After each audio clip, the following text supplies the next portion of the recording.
Praise the Lord all. Let us listen to God's word of the day.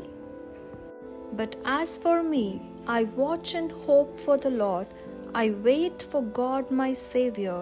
My God will hear me.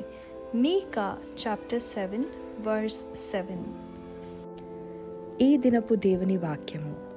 అయినను యెహోవా కొరకు నేను ఎదురు చూచెదను, రక్షణకర్తయగు నా దేవుని కొరకు నేను కనిపెట్టియుందును. నా దేవుడు నా ప్రార్థనను ఆలకించును.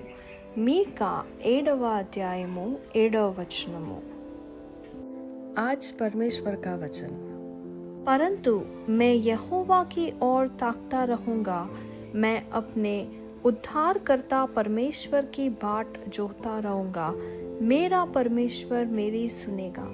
मीका 7వ അധ്യായം 7వ വചനം. ഇന്നത്തെ ദൈവവചനം. ഞാനോ യഹോവയിങ്കിലേക്ക് നോക്കും, എൻ്റെ രക്ഷയുടെ ദൈവത്തിനായി കാത്തിരിക്കും. എൻ്റെ ദൈവം എൻ്റെ പ്രാർത്ഥന കേൾക്കും. മീക 7:7